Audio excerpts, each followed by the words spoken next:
வணக்கம். இது people English series. இந்த வீடியோவில் நாம் ப்ரிப்போசிஷன்ஸ் ஆஃப் பிளேஸ் பற்றி பார்க்க போகிறோம். பொதுவாக ஒரு பிளேஸை பற்றி சொல்கிறப்போ அந்த பிளேஸில் எங்கே அப்படின்னு ஸ்பெசிஃபிக்காக சொல்கிறதுக்கு இந்த ப்ரிப்போசிஷன்ஸ் யூஸ் ஆகுது. நம்ம இந்த வீடியோவில் ஸ்பெசிஃபிக்காக இன், ஆன் அண்ட் அட் இந்த 3 ப்ரிப்போசிஷன்ஸை பற்றி ரொம்ப டீட்டெயிலாக பார்க்கலாம். நம்ம ஃபஸ்ட்டு பார்க்க போகிற ப்ரிப்போசிஷன் அட். எப்போ டைம் அப்படி சொல்கிறதுக்கு, ஒரு எக்ஸாக்ட் டைமை பற்றி சொல்கிறதுக்கு அட்டுங்கிற ப்ரிப்போசிஷனை யூஸ் பண்ணுமோ, அதே மாதிரி ஒரு எக்ஸாக்ட் லொக்கேஷனை பற்றி சொல்கிறதுக்கு நம்ம அட்டுங்கிற ப்ரிப்போசிஷனை யூஸ் பண்ண போகிறோம். பொதுவாக ஜென்ரலான இடங்கள் அப்படின்னா bus stop, hotel, railway station, library, school இப்படியெல்லாம் நம்ம சொல்கிறப்போ நம்ம அட்டுங்கிற ப்ரிப்போசிஷனை ரொம்ப காமனாக யூஸ் பண்ணுவோம். அடுத்தது தமிழ் சொல்கிறப்போ இது கிட்ட, அது கிட்ட, அது பக்கத்தில், இது பக்கத்தில் அப்படின்னு நம்ம சொல்லுவோம் இல்லையா? ஸோ இதை மாதிரி ஒரு லொக்கேஷனை பற்றி சொல்கிறதுக்கும் நம்ம வந்து அட்டுங்கிற ப்ரிப்போசிஷனை யூஸ் பண்ணலாம். இப்போ நான் அட் த டோர் அப்படின்னு சொல்கிறேன் அப்படின்னா டோர் கிட்ட அப்படின்னு அர்த்தம். அதே மாதிரி at the corner of the street, at the end of the street, at the second cross, இந்த மாதிரிலாம் நம்ம வந்து அட்டுங்கிற ப்ரிப்போசிஷனை யூஸ் பண்ணலாம். அதாவது ஒரு தெருவை பற்றி சொல்கிறப்ப ரோட்டில் ஒரு கார்னரில் அப்படின்லாம் சொல்கிறதுக்கு நம்ம அட்டுங்கிற ப்ரிப்போசிஷனை யூஸ் பண்ணலாம். அடுத்தது டாப் அண்ட் பாட்டம், இதை பற்றி சொல்கிறப்பையும் நம்ம வந்து இப்போ at the top of the hill, at the bottom of the list இப்படி தான் நம்ம சொல்லுவோம். இந்த இதில் டாப்பும் பாட்டமும் தான் இருக்குது, மிடில் கிடையாது. மிடில் பற்றி சொல்கிறப்போ நம்ம இந்த மிடில் அப்படின்னு நம்ம சொல்லுவோம். அடுத்தது 4 பேர் கூடுற இடம், ஒரு ஃபங்க்ஷன், பார்ட்டி இதையெல்லாம் சொல்கிறதுக்கும் நம்ம வந்து at the function, at the party இப்படி தான் நம்ம சொல்லுவோம். அடுத்தது ஏதாவது ஒரு அட்ரஸை சொல்ல போகிறோம் அப்படின்னா அப்போவும் நம்ம அட் அப்படின்னு சொல்லிட்டு அட்டுங்கிற ப்ரிப்போசிஷனோட தான் அந்த அட்ரஸை நம்ம சொல்லுவோம். இப்போ அடுத்து நம்ம பார்க்க போகிற ப்ரிப்போசிஷன் இன். இன் அப்படின்றதே ஒரு என்க்ளோஸ்டு ஸ்பேஸ், அதுக்குள்ளர அப்படின்னு சொல்கிறதுக்கு தான் நம்ம இந்த இன்னுங்கிற ப்ரிப்போசிஷனை யூஸ் பண்ணுவோம். இப்போ வந்து ஒரு பாக்ஸ் இருக்குது, பவுல் இருக்குது, இல்லை ஒரு சேர் இருக்குது அப்படின்னு சொன்னாக்கா அப்போ நம்ம வந்து இன்னுங்கிற ப்ரிப்போசிஷனை யூஸ் பண்ணுவோம். பாக்ஸுக்குள்ளர, பவுலுக்குள்ளர அப்படி. இப்போ அதே மாதிரி நம்ம சேரில் உட்காந்துருக்கோம் அப்படின்னாலும் இந்த சேர் அப்படி தான் நம்ம சொல்லுவோம். அதில் ஸ்பெசிஃபிக்காக ஆர்ம்ஸ் எல்லாம் வச்ச சேர். இப்போ நம்ம ஸ்டூல் அப்படின்னா அதுக்கு வந்து ஆர்ம்ஸ் எல்லாம் எதுவும் இருக்காது இல்லையா? அப்போ நம்ம ஆன் தி ஸ்டூல்னு நம்ம சொல்லுவோம். அடுத்தது என்க்ளோஸ்டு ஸ்பேஸுங்கிறப்பவே நமக்கு இமீடியட்டாக ஞாபகம் வருது ரூம், பில்டிங் இந்த மாதிரியான விஷயங்கள். ஸோ இதில் நான் வந்து இப்போ ரூமில் இருக்கேன், நான் வந்து இந்த பில்டிங்கில் இருக்கேன் அப்படிலாம் சொல்கிறதுக்கு நம்ம வந்து இன்னுங்கிற ப்ரிப்போசிஷனை யூஸ் பண்ணுவோம். இப்போ நாங்கள் வந்து இந்த பில்டிங்னு சொல்கிறேன். இப்போ ஹோட்டல் அப்படின்னு சொல்கிறப்போ அது ஒரு பில்டிங் தானே, இப்போ லைப்ரரின்னு சொன்னால் அது ஒரு பில்டிங் தானே அப்படின்னு நமக்கு தோணும்.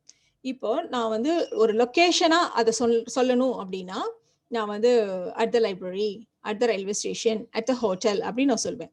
அப்படின்னா என்ன அர்த்தம் அப்படின்னா நம்ம எக்ஸாக்டாக ரூமில் தான் இருக்கணும்னு அவசியம் இல்லை. இப்போ ஒரு ஹோட்டல் அப்படின்னா அங்கே இருக்கிற லாபியில், இல்லை அங்கே இருக்க ஒரு கேட்டுக்கிட்ட, கார் பார்க்கிங் இடத்துல எங்கே வேணால் நம்ம இருக்கலாம். ஸோ அப்படி சொல்கிறப்ப நம்ம வந்து அட் த ஹோட்டல். இப்போ நான் கேட்குற எங்கே இருக்க அப்படின்னா நான் ஹோட்டலில் இருக்கேன் அப்படின்னு சொல்லுவோம். அப்போ நம்ம அப்படி சொல்கிற சமயத்தில், ஃபோனில் சொல்கிற சமயத்தில் நம்ம எங்கே வேணால் அந்த ஹோட்டலில் இருக்கலாம். ஸோ அந்த மாதிரி ஜென்ரலாக சொல்கிறதுக்கு தான் நம்ம அட் த ஹோட்டல் அப்படின்னு சொல்லுவோம். அதே மாதிரி அட் த லைப்ரரி அப்படின்னா அந்த லைப்ரரியில் முன்னாடி இங்கே ஒரு மரம் இருக்காங்க கூட நின்று பேசிகிட்டு இருக்கீங்க அப்படின்னா இங்கே அட் த லைப்ரரின்னு சொல்லலாம். இதையே நீங்கள் ஸ்பெசிஃபிக்காக அந்த லைப்ரரி பில்டிங் அதுக்குள்ளே நான் இருக்கேன் நீங்கள் சொல்லணும்னு நினச்சிங்கன்னா அப்போ நீங்கள் ஆப்வியஸ்லி இந்த லைப்ரரின்னு சொல்லலாம், தப்பில்லை. அடுத்தது நம்ம வந்து ஒரு ப்ராட் ஏரியா பற்றி சொல்கிறப்ப நம்ம என்னங்கிற ப்ரிப்போசிஷனை யூஸ் பண்ணுவோம். சிட்டி, இல்லை ஒரு டவுன், ஸ்டேட், கண்ட்ரி, கான்டினென்ட் இதையெல்லாம் சொல்கிறப்போ என்னங்கிற ப்ரிப்போசிஷனை யூஸ் பண்ணுவோம். இப்போது இன் சென்னை, இன் தமிழ்நாடு, இன் இந்தியா இப்படி தான் நம்ம யூஸ் பண்ணுவோம். அடுத்தது ஒரு ப்ராட் ஸ்பேஸ், ஆப்வியஸ்லி ஸ்கை பற்றி சொல்கிறப்போ இன் த ஸ்கை அப்படி தான் நம்ம சொல்லுவோம்.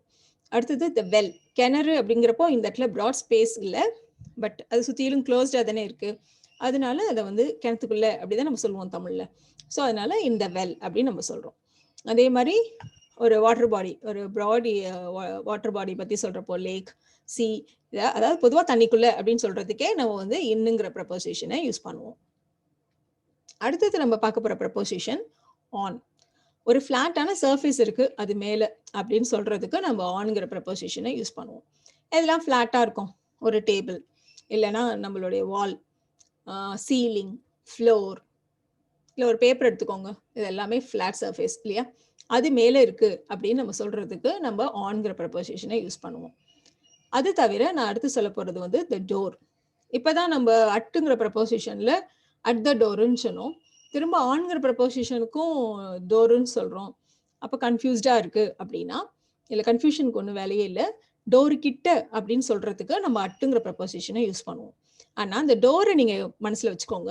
இந்த டோருங்கிறது ஒரு ஃபிளாட்டான சர்ஃபேஸ் தான் இல்லையா? அந்த டோர் மேல நீங்க ஒரு பேப்பரை ஒட்டுறீங்க, ஒரு நோட்டீஸை ஒட்டுறீங்க, இல்ல ஏதாவது ஒண்ணு பண்றீங்க அப்படின்னா, அப்போ நம்ம இந்த டோருன்ற ஃபிளாட் சர்ஃபேஸை பத்தி பேசுறோம். அதுக்கு நம்ம ஆன் த டோர் அப்படின்னு நம்ம சொல்லுவோம். ஸோ அப்போ இன்னும் கொஞ்சம் ஈஸியாக அண்டர்ஸ்டாண்ட் பண்ணிக்கிறதுக்கு தான் இந்த பிக்சர்ஸ். இப்போ ஒருத்தவங்க காருக்கு பக்கத்தில் நிற்கிறாங்க, அவங்க காரு கிட்ட நிற்கிறாங்க அப்படின்னு நம்ம சொல்லுவோம் இல்லையா? So she is at the car. இவங்க கார் மேலே இருக்காங்க, so they are on the car. இவங்க காருக்குள்ளர இருக்காங்க, so she is in the car. இப்போ அடுத்த எக்ஸாம்பிள் பார்க்கலாம். பழங்களை ஃப்ரிட்ஜில் வை. இப்போ ஃப்ரூட்ஸ் எங்கே வைப்போம்? ஃப்ரிட்ஜை திறந்து உள்ளர வைப்போம் இல்லையா? உள்ளர அப்படின்னாலே இன்னுங்கிற ப்ரப்போசிஷனை நம்ம யூஸ் பண்ணணும். ஸோ வச்சு கொஞ்ச நாள் வச்சு பாதுகாக்கிறது அந்த மாதிரி விஷயத்துக்கு நம்ம கீப்புங்கிற வேர்பை யூஸ் பண்ணுவோம். So please keep fruits in the fridge. இப்போ இமீடியட்டாக அடுத்த எக்ஸாம்பிளாக நான் சொல்கிறது, நான் ஃப்ரிட்ஜு மேலே ஸ்டிக்கர்ஸை ஒட்டுவேன். நம்ம ஸ்டிக்கர்ஸ் எங்கே ஒட்டுவோம் அப்படின்னா, ஃப்ரிட்ஜுக்கு வெளியில் இந்த ஃப்ளாட்டாக சர்ஃபேஸ் இருக்கும் இல்லையா, அதில் தான் நான் வந்து என்ன செய்வேன், ஸ்டிக்கர்ஸை ஒட்டுவேன். இப்போ இங்கே நம்ம சொல்ல போகிறது அந்த ஃப்ளாட்டான சர்ஃபேஸ் மேலே ஒட்டுவேங்கிறது. ஸோ அதனால இங்கே நம்ம யூஸ் பண்ண போகிற preposition on. I paste stickers on the fridge. அவன் கதவை தட்டுறான். நம்ம கதவை தட்டும்போது எங்கே தட்டுவோம்? அந்த டோருங்கிற ஃப்ளாட்டான சர்ஃபேஸ் மேலே தட்டுவோம் இல்லையா? ஸோ அவன் தட்டுறான். தட்டுறதுக்கு வந்து knock. He knocks on the door. இப்போ கதவு தட்டுற சத்தத்தை நான் கேட்டேன். நான் எங்கேருந்து கேட்பேன் அப்படின்னா, கதவு கிட்டேருந்து எனக்கு தட்டுற சத்தம் கேட்கும் இல்லையா? ஸோ இங்கே தட்டில கேட்கறது அப்படிங்கிறப்போ ஹியர், கேட்டேன் அப்படின்னு சொல்லியிருக்கு, இங்கே பாஸ்ட் டென்ஸ்ல சொல்லியிருக்கு. அதனால ஹியர்டு அந்த பாஸ்ட் ஃபார்ம் ஆஃப் ஹியரை யூஸ் பண்ணுறேன் நான். ஸோ நான் கேட்டேன், I heard a knock at the door. Door கிட்டேருந்து சத்தத்தை கேட்டேன், நாக் யாரோ தட்டுற சத்தத்தை கேட்டேன், அதுக்கு தான். So I heard a knock at the door. இங்கே நம்ம எங்கே ஏன் அட்டு போட்டிருக்கோங்கிறது உங்களுக்கு தெரிஞ்சிருக்கும். டோர் கிட்டேருந்து சத்தம் வருது அப்படிங்கிறதுனால I heard a knock at the door. அவ ஃபைலை டேபிள் மேலே வைப்பா. ஆப்வியஸ்லி டேபிள்னா ஃப்ளாட் சர்ஃபேஸ், அது மேலே ஃபைலை வைப்பா. இதுதான் sentence. So she keeps the file on the table.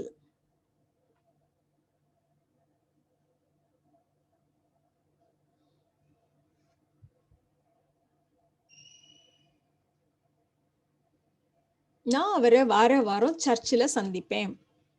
நான் அவரை மீட் பண்ணுவேன். எங்கே அப்படின்னா சர்ச்சில். ஸோ அந்த இடத்துல சர்ச் அப்படின்னு சொல்கிறப்போ நம்ம வந்து அந்த எக்ஸாக்ட் லொக்கேஷனை பற்றி சொல்கிறோம். சர்ச்சுங்கிற லொக்கேஷனை பற்றி. அந்த சர்ச்சில் நீங்கள் அவரை எங்கே வேணால் பார்க்கலாம். அந்த சர்ச்சுக்குள்ளே பார்க்கலாம், இல்லை சர்ச்சுக்கு வெளியில், ஆனால் அந்த காம்பவுண்டுக்குள்ளேயே எங்கே வேணால் அவரை பார்க்கலாம். ஸோ இந்த மாதிரி ஒரு லொக்கேஷனை பற்றி சொல்கிறப்போ நம்ம அட்டுங்கிற ப்ரப்போசிஷனை யூஸ் பண்ணுவோம். ப்ளஸ் இந்த மாதிரி ஜென்ரலான இடங்கள் அப்படி சொல்கிறப்போ நம்ம அட்டுங்கிற ப்ரப்போசிஷனை யூஸ் பண்ணுவோம். I meet him at the church every week. இப்போ நம்ம ஒரு அட்ரஸை பற்றி சொல்ல போகிறோம். நம்ம ஆல்ரெடி சொல்லியிருக்கோம், ஒரு அட்ரஸை சொல்கிறப்போ நம்ம அட்டுங்கிற ப்ரப்போசிஷனை யூஸ் பண்ணணும்ன்ட்டு. அவள் இந்த அட்ரஸில் வசிக்கிறாள். ஸோ அவள் வசிக்கிறாள்ங்கிறதுனால she lives at 2nd Street, வசந்தம் நகர், கும்பகோணம். இந்த தெரு முனையில் ஒரு வயசானவர் பலூன் விற்கிறாரு. ஸோ இந்த தெரு முனை அப்படிங்கிறப்போ நம்ம வந்து at the end of the street. இங்க ஒரு வயசானவர் பலூன் விற்கிறாரு, அதுதான் இப்போ basic sentence. So an old man sells balloons at the end of the street.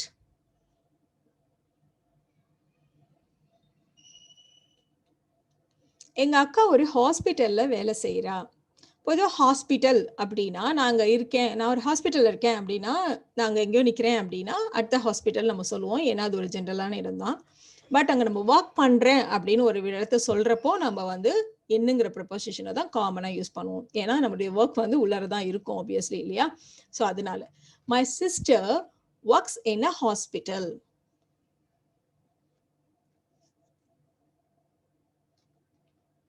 அவ புத்தகங்களை செல்ஃபில் அடுக்கினாள் அப்படின்னா அங்கே வந்து பாஸ்ட் டென்ஸ் அரேஞ்ச் பண்ணா. ஸோ செல்ஃபில் உள்ளார தான் நம்ம புக்ஸாக அடுக்குவோம் இல்லையா? ஸோ அப்போ இன்னுங்கிற ப்ரப்போசிஷனை நம்ம யூஸ் பண்ணணும். She arranged the books in the shelf.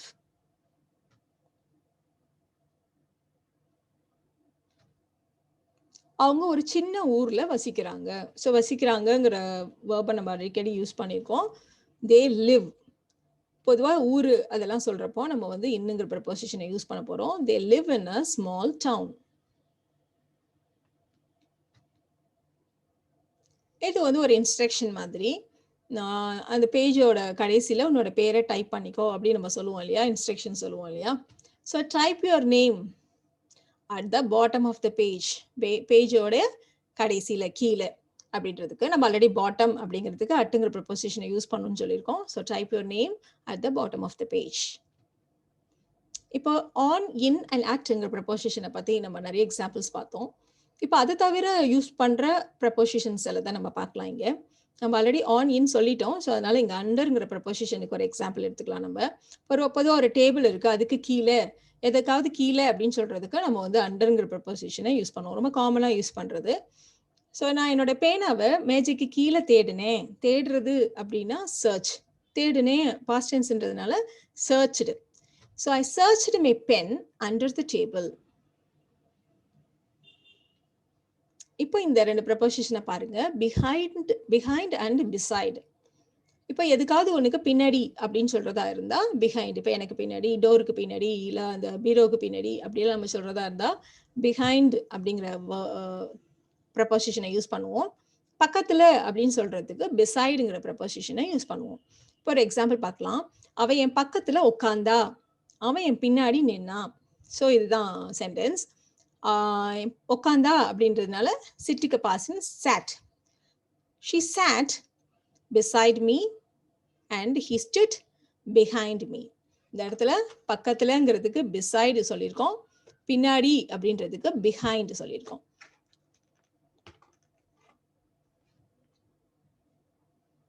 அடுத்த ப்ரப்போசிஷன். இங்க ரெண்டு பாக்ஸுக்கு நடுவுல ஒரு பால் இருக்கு, நிறைய பாக்ஸுக்கு நடுவுல ஒரு பால் இங்க இருக்கு. ஸோ அது ரெண்டுக்கான டிஃபரன்ஸ் பார்த்துக்கலாம். ரெண்டு இதுக்கு நடுவுல அப்படின்னு சொல்றதுக்கு நம்ம பிட்வீன் அப்படிங்கிற ப்ரப்போசிஷனை யூஸ் பண்ணுவோம். நிறைய பொருட்களுக்கு நடுவுல அப்படின்னு சொல்றதுக்கு அமங் அப்படிங்கிற ப்ரப்போசிஷனை யூஸ் பண்ணுவோம். இப்போ ஒரு எக்ஸாம்பிள் பாருங்க. பாலா ராமுக்கும் சோமுக்கும் நடுவுல நின்னான். இப்போ ராமு சோமு அப்படின்ற ரெண்டு பேரை பத்தி பேசுறோம். ஸோ ரெண்டு பேருக்கு, ரெண்டு இதுக்கு நடுவுல அப்படின்னாலே நம்ம பிட்வீன் அப்படின்ற ப்ரப்போசிஷனை யூஸ் பண்ணணும். So Bala stood between Ramu and Somu. இதே பாலா நிறைய அவனோட ஃப்ரெண்ட்ஸ்க்கு நடுவில் உட்காந்துருந்தான் அப்படின்னு சொல்றதுக்கு நிறைய பேர். இப்போ வந்து அமங் அப்படின்னு சொன்னாலே மோர் தென் 2 தான். It's understood. So Bala sat among his friends.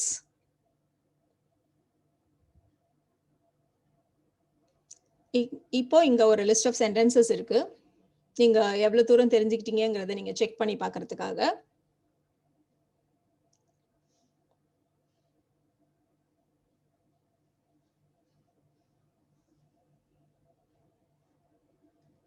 Now it's time to check your answers.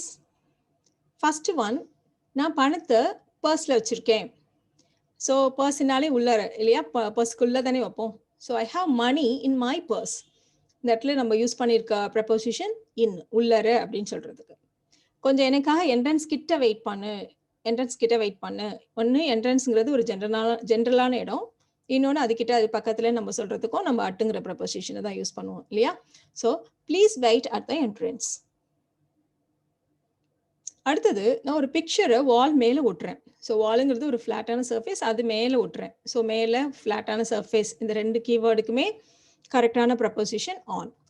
I pasted the picture on the wall.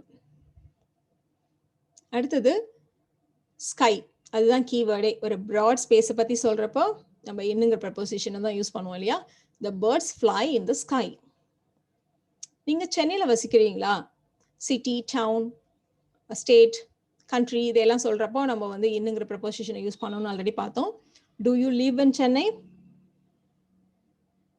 So இந்த வீடியோவில் நீங்கள் ப்ரப்போசிஷன்ஸ் ஆஃப் பிளேஸ் பற்றி கிளியராக தெரிஞ்சிருப்பீங்கன்னு நம்புகிறேன். I hope you like this video. Thank you so much.